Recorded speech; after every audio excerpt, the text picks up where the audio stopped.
अस्सलाम वालेकुम व्यूअर्स, कैसे हैं आप। मैं उम्मीद करती हूँ आप सब खैरियत से होंगे और अपनी अपनी ज़िंदगी में बहुत खुश होंगे। व्यूअर्स, आज हम जिस टॉपिक का आगाज़ करने जा रहे हैं वो है अपेंडिक्साइटिस। अपेंडिक्स क्या होता है, इसकी सिम्टम्स क्या होती हैं और होम्योपैथिक में इसका ट्रीटमेंट कैसे मुमकिन है, इन सब बातों पर आज हम डिस्कशन करेंगे। तो चलें इस वीडियो को आगे बढ़ाते हैं।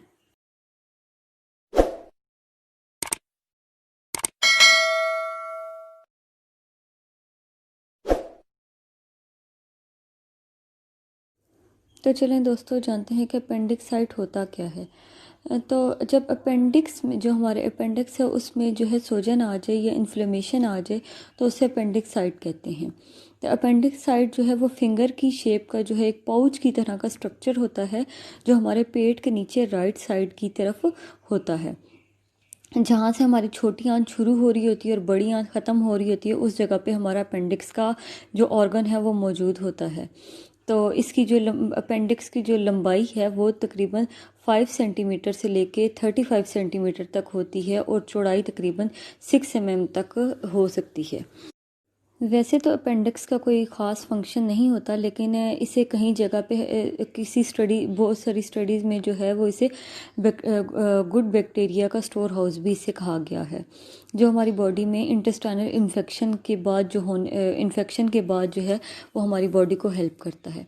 अपेंडिक्स में एक इंटेस्टाइन का एक सिरा जो है वो बंद होता है। जब वो बंद होता है उसमें स्वेलिंग आ जाती है। उस स्वेलिंग के बाद जो है वो जो हमारा पाखाना वगैरह जो फंस जाता है और ख़राश और जलन वगैरह पैदा होती है, उसकी स्वेलिंग की वजह से दर्द शुरू हो जाता है। दर्द के बाद दर्द ऐसा कि नाफ के इर्द गिर्द, हमारा जो नाफ है उसके इर्द गिर्द छुरियाँ चलने की सी कैफियत हमें फील होती है। ठीक है, क्या इसमें बहुत ज़्यादा होती है, क्या इतनी ज़्यादा होती है कि पानी तक हमारा जो है वो खारिज हो जाता है। तो दोस्तों, इसमें कहीं ना कहीं कॉन्स्टिपेशन और कहीं लूज़ मोशन की कैफियत भी होती है। तो अगर टाइम पे इसका ट्रीटमेंट ना लिया जाए या इसका इलाज ना किया जाए तो सूजन जो है वो बढ़ती चली जाती है। तो वो इतनी बढ़ जाती है कि वो बॉडी में कॉम्प्लिकेशन पैदा होने लगती हैं और अपेंडिक्स के फटने का डर भी होता है। अगर खुदा न खास्ता दोस्तों, अगर ये अपेंडिक्स हमारा फट जाता है तो हमारी पूरी बॉडी में जहर फैल जाता है और वो पूरे जो बॉडी के ऑर्गन्स हैं उन पे वो इफ़ेक्ट करता है। तो इससे जो है हमारी जान को भी ख़तरा हो सकता है। तो अगर आपको फ़ील हो रहा है कि आपको अपेंडिक्स का दर्द है तो इसका इलाज जो है वो जल्द अज जल्द करवाएं। होम्योपैथिक में इसकी जो है वो बहुत अच्छी रेमेडीज़ हैं होम्योपैथिक में, तो इसके बारे में हम जिक्र करेंगे आगे। तो चलिए मैं आपको पहले इसकी सिम्टम्स के बारे में बता देती हूँ कि इसकी सिम्टम्स क्या होती हैं। अपेंडिक्स में क्या में जो है वो सिम्टम्स क्या होती हैं।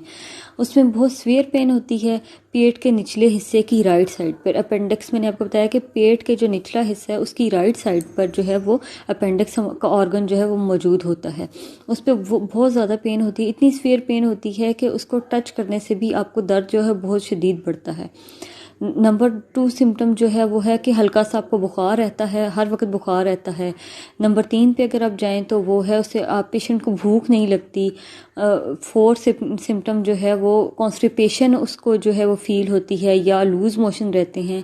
उसके बाद जो है वो पेट जो है फूला फूला सा रहता है और वॉमिटिंग रहती है। वॉमिटिंग भी इतनी शदीद होती है कि उसकी बॉडी के अंदर एक पानी का कतरा तक नहीं रहता और सब कुछ वो बाहर आ जाता है।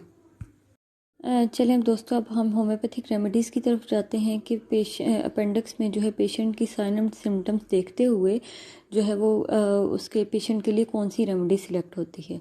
तो अगर हम बात करें कि इब्तदाई बुखार, जब अपेंडिक्स स्टार्ट हो रहा हो उसमें इब्तदा में बुखार हो और पेशेंट को दर्द फील होता हो, तो उस सूरत में जो है पेशेंट को जो है फेरम फास और काली म्योर दोनों 6x पोटेंसी में सुबह दोपहर शाम 3-3 गोलियां बारी बारी चूसने को दें।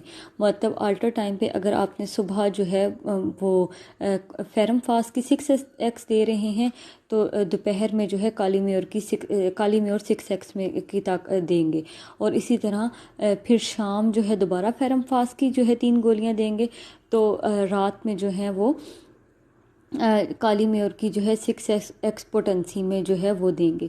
तो ये जो है चूसने के लिए ये जो है 3-3 गोलियां चूसने के लिए देंगे। तो ये बहुत ही ज़्यादा इफ़ेक्टिव होगी। इससे पेशेंट को जो है स्टार्ट से ही रिलीफ मिलना शुरू। और अगर जो है वो दर्द ज़ोर पकड़ जाए और जो है वो दर्द शदीद होने लगे, इंटेस्टाइन में खिंचाव फील होता हो और पेशेंट को जो है बहुत शदीद वॉमिटिंग हो इस सूरत में कि वॉमिटिंग जो है वो इतनी ज़्यादा कि बॉडी का जो है वो पानी तक का कतरा बाहर आ रहा हो, तो वो फिर उस सूरत में जो है मैग्नीशियम फास्ट जो है वो 6x पोटेंसी में सुबह दोपहर शाम और रात जो है वो 3-3 गोलियां पेशेंट को चूसने के लिए दें। इससे जो है पेशेंट की जो है वॉमिटिंग है उसमें कमी आएगी और जो पेशेंट के इंटेस्टाइन में खिंचाव है या जो दर्द ने ज़ोर पकड़ा हुआ है उसमें जो है वो बहुत ज़्यादा रिलीफ मिलेगा। और अगर जो है वो पेशेंट को कॉन्स्टिपेशन स्टार्ट हो जाती है और कॉन्स्टिपेशन शदीद किस्म की हो और जो है पेशेंट की जो है नाफ है उसके इर्द गिर्द जो है वो इतना शदीद दर्द के पेशेंट से हिला तक नहीं जा रहा, तो इस सूरत में जो है वो ब्रायोनिया 30 जो है वो बहुत ही ज़्यादा इफ़ेक्टिव मेडिसिन है। दोस्तों जो है इस सूरत में जो है आप ब्रायोनिया 30 की जो है वो 9 ड्रॉप्स जो है वो बिल्कुल 2 घूंट पानी में पेशेंट को जो है सुबह दोपहर शाम और रात जो है 4 टाइम जो है वो आप पेशेंट को देंगे, तो इससे पेशेंट को बहुत ही ज़्यादा रिलीफ मिलेगा। और दोस्तों अगर जो है पेशेंट का जो को बुखार है और उसका जो चेहरा है वो सुर्ख है, ठीक है, उसके जो चेहरे पे जो सुर्खी नज़र आ रही है और जो ऐसा पेशेंट जो इसको रात में ये अपेंडिक्स का जो दर्द है वो शदीद किस्म का हो और जो है स्वेलिंग भी बहुत ज़्यादा दिखाई देती हो और उसकी पेशेंट की जो है ज़ुबान वो भी खुश्क हो, तो इस सूरत में जो है वो लेक्सिस जो है वो बहुत अच्छा काम करती है। लेक्सिस 30 के जो है वो 9 ड्रॉप्स जो हैं वो सुबह दोपहर शाम और रात वो पेशेंट को दें, तो ये इससे जो है बहुत अच्छे रिजल्ट्स मिलेंगे आपको। नेक्स्ट सिम्टम के लिहाज से जो है वो अगर पेशेंट का जो चेहरा है वो उस पर रेडनेस हुई हो और जो है उसकी विल पावर जो है वो पेशेंट अपनी विल पावर बिल्कुल ख़त्म कर चुका हो और उसमें प्यास की कैफियत पाई जाए और शदीद सर्दी लगे, प्यास के साथ साथ सर्दी और उसके साथ साथ उसे लूज़ मोशन आए, तो इस सूरत में जो है आर्सेनिकम एल्बम जो है वो 30 में पोटेंसी में उसके 9 जो है ड्रॉप्स वो आप सुबह दोपहर शाम और रात जो है वो 4 टाइम दें, तो इससे पेशेंट को जो है वो बहुत अच्छे रिज़ल्ट मिलेंगे। और अगर पेशेंट को जो है इब्तदाई दर्द हो और वो पेशेंट जो है वो हाथ लगाना उसका मुश्किल हो गया हो और बहुत ही शदीद और सीवियर किस्म का दर्द हो, तो इस सूरत में जो है आप बेलाडोना 30 जो है वो हर आधे घंटे बाद जो है वो पेशेंट को दे सकते हैं। उसके भी जो है 10 to 12 ड्रॉप्स जो है वो बिल्कुल 2 घूंट पानी में हर आधे घंटे बाद, तो वो इंशाल्लाह पेशेंट को उसी वक्त जो है वो रिलीफ मिलना शुरू हो जाएगा। तो दोस्तों ये थी मेरी आज की वीडियो। मैं उम्मीद करती हूँ कि आपको पसंद आई होगी और अगर आपका मज़ीद कोई इस बारे में कोई सवाल है तो आप मुझसे कमेंट बॉक्स में या मेरे व्हाट्सएप नंबर पे मुझसे पूछ सकते हैं। तो मेरी आपसे गुजारिश है कि आप मेरे जो है चैनल को सब्सक्राइब कर दें जिन्होंने चैनल अभी तक सब्सक्राइब नहीं किया, और मेरी वीडियो को लाइक कर दें ताकि नई आने वाली वीडियोस आप तक पहुँच